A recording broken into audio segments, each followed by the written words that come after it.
Kid versus cat is cool, but I gotta say, I'm more of a Phineas and Ferb type of guy. 4 speaker seats sold separately. Adults assemble right. Manly Minotaur from Princess Bubblegum's story!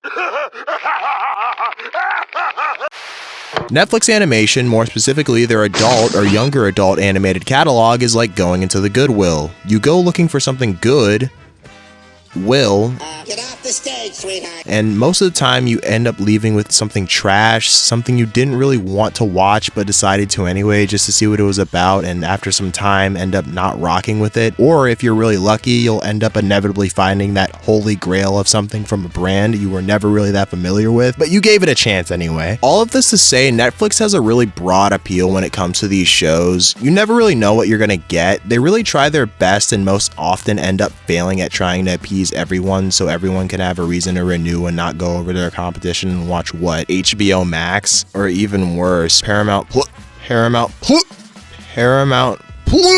Sorry, I got this thing whenever I say the name of a soulless company, I have the occasion to vom. Why won't you adopt me? I'm not gonna say it!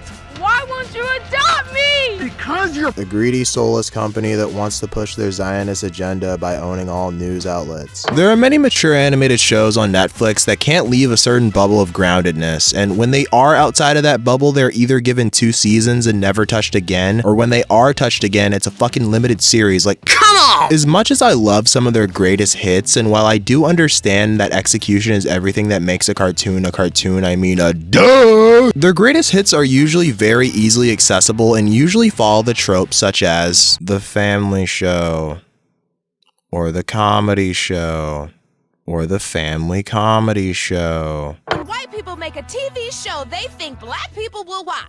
Leading for good shows, sometimes, but there's little room for other genres and animation on the platform to breathe. Very few Netflix cartoons lead me to feel a myriad of emotions upon viewing them. One show that has without a doubt left me laughing, crying, and empathizing with not only the characters, but the crew's vision of what they wanted their story to be is Centaur.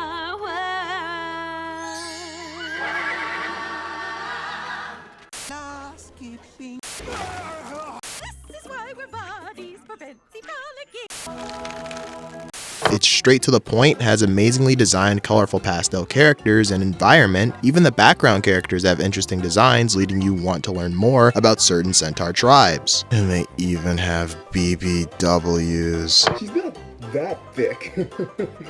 Her titties don't bounce so much when she walks. I'm not hard, you're hard. If you know me, or even just view some of the B-roll that I have in my videos, you'll come to learn that I adore high vibrant colors and background character designs that match personalities in shows in order to make the world feel more lived in. And it's probably one of my favorite qualities about OKKO. Glitch Text 2, that shows are really good. That video is coming, by the way, I'm gonna do it. It'll be a long one though. Coupled with animation smooth like butter to boot, and then complements said animation with highly emotional musical segments that not only sync perfectly with the animation, but the way the story itself progresses. With a meticulously thought out world executed in only a way a show like this could execute it, wrapped in multiple themes of finding yourself, empathy, Yeah, sounds like something. Empathy, man, yeah. breaking damaging cycles, and the center focus of this video, not taking life so seriously. The story follows our main character, a warhorse named Horse, and is given that name to highlight how real her story is, but as a way for the writers to put you, the viewer, in her shoes. This is a very real horse, personality-wise, going through very real character growth that you can too. All the characters in her world are given the name of what they are to further cement this. Raised in a world torn of war, death, and destruction as a result of beasts named Minotaurs, which are the henchmen to the main antagonist and direct parallel to Horse's arc, the Nowhereking.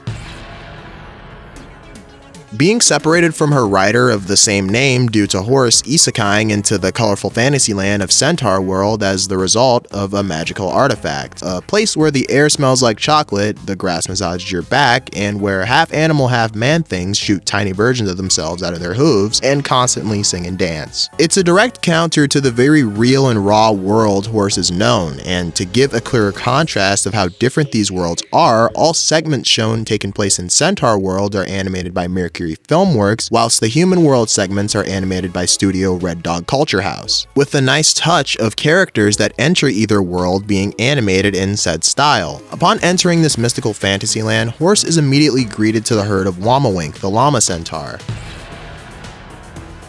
A character who suppresses her past trauma of having her entire village being killed off Uchiha clan style by minotaurs and copes by nurturing her own found family, with said family or herd being consisted of Glendale the Garanaktar, inspired by a real-life klepto archetype of animals that steal from other animals to get their prey. Although this show does a complete 360 on that archetype. No Xbox, no live, no nothing. Instead of her stealing for physical survival, she steals for mental survival, as a coping mechanism for her anxiety, and stores the item she's seen taking in her magical ability, Portal Tummy. Also, she's like the funniest character in the show. I love that. I love it. Durpleton, a giraffe tar, who copes with his parents neglecting him as a child by talking to things that can't talk to him back. So much so to the point where he unwillfully adopts an adult minotaur at the end of the show's second season, which is first presumed to be dead, and nurtures it as his own. If I had a nickel for how many times Wendy Malick voiced a neglectful mother in a Netflix cartoon where the main character is a horse, I'd have 2 nickels, which isn't a lot, but It's not funny, I'm gonna kill me! Ched, a bird centaur, who copes with his exclusion by horse centaurs by belittling and constantly throwing on his best impression of the average Nick Fuentes viewer to be prejudiced to our main character. And lastly, Zulius,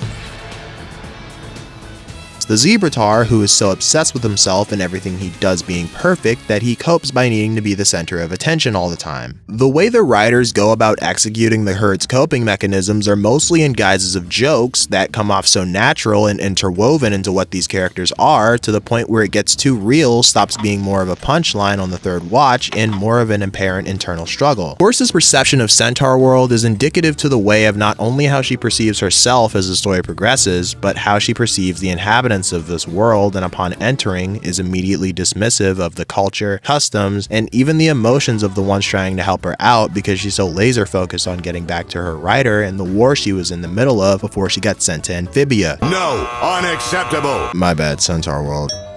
Acceptable. But these two shows do have glaring similarities to one another, something I also like, and apparently makes me less of a black person because of it.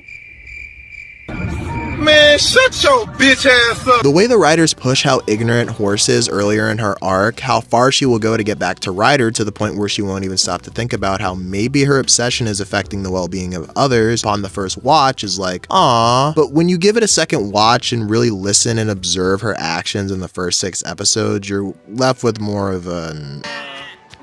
Out of the way, you. This is in the first episode when she's trying to convince the herd to leave the dome surrounding them and into the forest that they need to travel through in order to help her. She brings up reasons as to why they should go outside of the dome as a way to spread their wings, to explore something that they haven't before, coming off in a compassionate, you spend far too much time on your computer, it's not healthy kind of way. Although you can quickly come to realize with the context clues given and how determined she is to get back to Ryder by any means necessary, that she's only saying this as a way to manipulate them into helping her. Not only does she just make up reasons for the herd to aid her as she goes on, but in her first song, Hello Rainbow Road, she continues to do just that. Then why are you sitting around here doing the same old, shrugging her arms as Wamawink looks at her with a "Are you serious right now?" face. She continues to sing, "I'd go on my own only if I had it, the magic that is." It isn't until episode 5 Horse is seen growing into the version of herself she didn't know existed, with her first real character growth in the show happening when she isn't taking herself seriously in order to save herself by doing the one thing that you probably shouldn't do ever, correcting a Redditor. She tricks the Karmatar that captures her later in the episode after she sacrificed herself to save the rest of the herd by fooling him into thinking that his custom-made figurines of the human world aren't historically authentic. And in that not being serious, swindling him into believing she was dumb, her main's art style changed as a visual sign of her growth and adapting to Centaurworld, something that she immediately after seeing externally detests, but it wouldn't have happened if she deep down didn't believe that's who she is. In the following episode, it's revealed that not only her new look makes the most serious trait of stress relief crying literal rainbows, but also so her butt, or rather her tail, can come to life, talk, and crack jokes. Something that Horse again rejects externally in that episode at first, on trial being seen in court before a judge, probably the most serious place they can be at this point in the story, and one wrong word could risk them being in prison forever, coupled with the fact that the Moltar judge strictly doesn't allow magic in the court. Although the writers take the opportunity to let the tale shine with its own musical number with terrible puns that win both the judge and jury over, which forces Horse to embrace this side of herself in order to get out of the current conflict. And while she does tell a joke before the Moltars to make them laugh that doesn't even make sense, the episode ultimately ends in them being set free with the Moltars liking the joke, and she's given a piece of the key by the Moltar shaman judge. Horse is again seen being forced by the plot to embrace this unserious side of her, although this isn't even displayed in its final form until Horse is quite literally forced by the plot to be the best version of herself in a pageant titled Johnny Tea Time being the ruler of the Cattars, Be Best Competition in episode 7, where in said episode, Horse is required to win a pageant hosted by the Cattars in order to get another piece of the key to the rift in order to get back to her world, and Horse being completely blindsided by what the name of the competition even suggests, with Zulius literally having to slap sense in her to understand, she's obviously blindsided by the result of the competition rather than the trials of it. Constantly asking Zulius, the previous pageant winner who competed in these cat-centered trials, who isn't even a cat mind you, but upon observing him is probably the most brazen character in the show, what she needs to do to win. She ultimately comes to realize after repeatedly failing the pageant trials that being inauthentic to win can't be done, and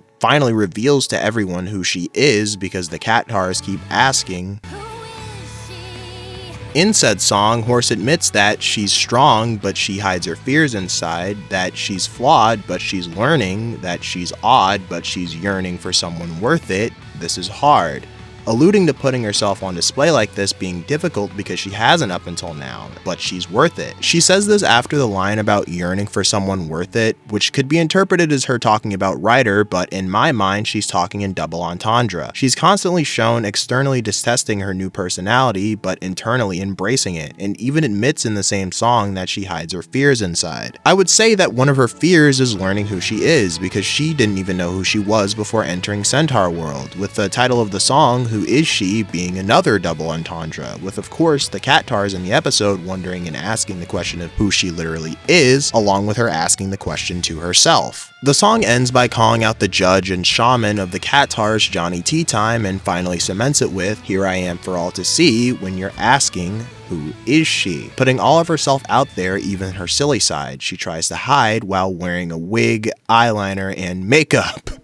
Mind you, this is unserious as hell. A horse is wearing a wig, eyeliner, and makeup. It looks like she can be a part of the main six, before finally making her full transformation central, transmodification central, as two beach balls mushed together. Transition, did you give this song a listen? Did you love it? Did you hate it? What would you rate it? You're the best, you're the best. What Centaur song should I review next? In the reprise of that song in the following episode, Horse comes to terms with the fact that she can't remember Ryder's face now that she's been taking time to learn more about herself. Well, she doesn't explicitly say the latter part, it's just plainly the reason why. Spending all of her time to get back to Ryder has resulted in learning who she is due to the simple fact of her not knowing herself outside of the war and Ryder before embarking on her quest to get back to her, leading Horse to develop grief over these thoughts, only for her to have it swallowed and absorbed by the Whaletar shaman to no longer deal with it. The Whaletar eating people and absorbing their grief is a metaphor for suicide, and if you aren't already aware of bro tip number 80 is never the answer, where inside the Whaletar is filled with a bunch of apathetic, huskless versions of other centaurs due to their feelings being given to the whale. Peeling back the layers of this show gets a bit depressing sometimes, but it's wrapped in such a nice fucking way, man. It isn't until Womawink goes down to rescue Horse and sings the reprise of Fragile Things, the song of the episode with the same name, that Horse found family through her journey to find Ryder, and even though her growth is physically apparent, and it does, while she's on guard and a bit hesitant before realizing Ryder was looking for Horse the whole time, and they finally reunite in the Rift Part 1. Horse's arc of not only finding Ryder, but herself, comes to a close. Although I can't help but notice if she didn't embrace Centaurworld and went to fully reject that side of herself, the side that was goofy, the side that could tell jokes, the side that she was hiding and was afraid of that has been there the entire time, that the world kept pushing her through trial after trial to peel back those layers to finally see who is she would have ended up like the main antagonist of the show. The Nowhereking is, well, the king of the middle of nowhere. His name comes from him being the sole prisoner to the middle of the rift between Centaurworld and the human world that consists of nothing. An infinite void of white and loneliness for miles. This nothing, this white void and loneliness, is a direct juxtaposition to the camaraderie shown in both worlds. He's first mentioned at the end of the 4th episode when Horse is shown empathizing to the feelings of Wamawink through the help of the tree shamans giving her what she needs, and is only described via foreshadowing through this chilling lullaby sung by the environment surrounding them, which warns the herd that they're steadily rushing toward not only this lair forced upon him, but also their possible demise. That death follows the Nowhereking, and they will bring joy to him when he sees the light leaving their eyes. The Nowhereking is a blatant product of loneliness in its purest form, and even without the given context of his backstory, you can tell where his motivation of destruction arises by picking apart the details already given to you by the writers, being envious of relationships with others, and you can constitute the sole purpose as to why he wants to watch both worlds burn. Loneliness. Where said loneliness arises, though, is the result of his own doing by taking himself too seriously. In the series finale, Horse is shown throwing herself into the Nowhereking via her backstory magic. Though previous times Horse has used said magic, he's always had the current design of what she was when she entered, but this one, which is a way of the writers giving us the notion of how alike these two's paths are. Upon wandering, she's greeted to a mysterious elk that reveals to her that he's part of the Nowhereking and that he's been trapped inside this dark void surrounding them for a long time. More likely, ever since he transformed into nothing but this skull and black goop as a body. How said body came to be, though, he would share with her that he was actually a centaur.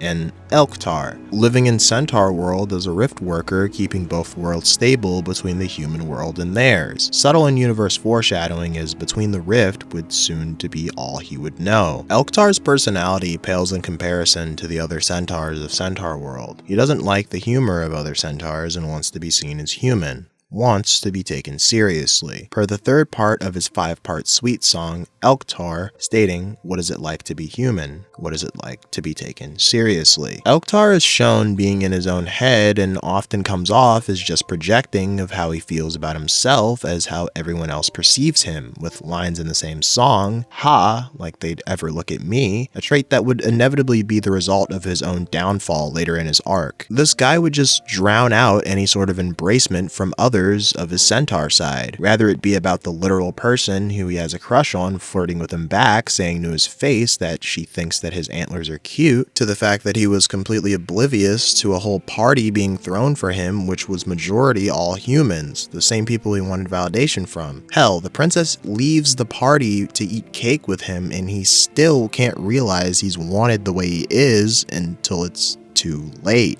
His ignorance to accept this part of himself consumed him. At the party, he hides his antlers with his hat. When eating cake with the princess, he isn't even fully aware of how this rift key he's showing her works when explaining it to her, and is only concerned with the result of what it will do to him. This is further cemented when he says, though at least in theory, though I haven't tried it, when testing the device that can separate him and his beast within on a fucking baby, which ultimately works, although Elktar would come to learn that this beast inside of him wasn't his compassionate, innocent, silly side being the elk, but was instead the side that was cocky, arrogant, and selfish, the human side. Said human side results to be the general. Unlike the one who you can get a great low rate online from, he's instead shown backing away from his centaur side in a standoffish, I'm superior than you way. And that stance would set the precipice for his entire characterization. The viewer is only introduced to the general as this label of authority in season 1 until he makes his on-screen appearance in season 2's premiere, and is first shown being a cocky asshole until he's told to shut up by Ryder, but then has this idea in his head to go along with being presented lower to her, only for him to arrogantly put her down and show her in demonstration of wit that he holds the power, revealing to us his wit, arrogance, and obsession with wanting to be taken seriously until all of those traits ultimately fall along with him back into the pit of loneliness he dug out for himself. The show's musical segments, no matter how upbeat, cheerful, or soothing they are, the lyrics always tell the entire part of the whole story depending on which characters are singing them. In the general song, he sings with the princess about never parting her and the marriage backstory. He meant that to the fullest extent of his character, as he went through great lengths to hide that part of him that he doesn't take seriously from her by attempting to drown and even imprison his elk half for life. Once united, now eternal from the general in the song is not only alluding to the fact that he's being wed, but also that he separated himself from his animal half as a centaur, doubling as kind of a Freudian slip on his part, but also foreshadowing for that scene. Further proven by the elk half of himself ending the song off by saying, "Once united." The Nowhereking before Rift imprisonment, and even before imprisonment by the general, was still a loner, although this foolish image of what others thought of him is what kept him imprisoned within his own mind, which resulted in obsession of needing to be taken seriously. Similar to Horse at the beginning of her arc, only having one version of this tough, bold self-image in her mind, where the Nowhereking's obsession with detesting himself made him lonely, Horse's obsession nearly did the exact same. The elk goes on to show Horse his memories, more specifically a food memory of him eating garbage, with Horse going on to say once he finally gets to something that further gives her context as to why he is what he's become in the first place. My man, this is the 7th food memory we watched. After reliving the moment that made him lonely to begin with, he goes back to recollecting over food yet again, and it's played off in the guise of a joke, similar to how the main herd's coping mechanisms in the show are also played off as a joke, alluding to the elk seeing easy satisfaction of eating garbage or otherwise as a way to cope with the fact that he's lonely, though he soon gets tired of that,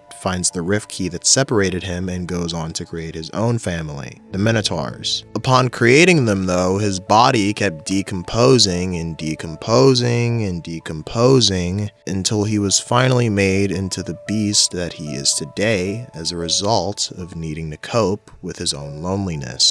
Centaurworld is a cartoon made out of pure creativity, and is probably one of the most creative ways I have seen a fish out of water story be executed in a time of when telling stories in Western animation in this way was at its peak. There is no greater length of me discussing it that can match the raw emotion these writers poured into every letter of their script, and the animators into every frame when making it, so you can feel each highly emotional moment upon watching. If you haven't seen this show and decided to watch me talk about it anyway, thanks, and I hope I convinced you to, and when you do, have an open mind, please, as there are a lot of silly moments here, and those silly moments matter.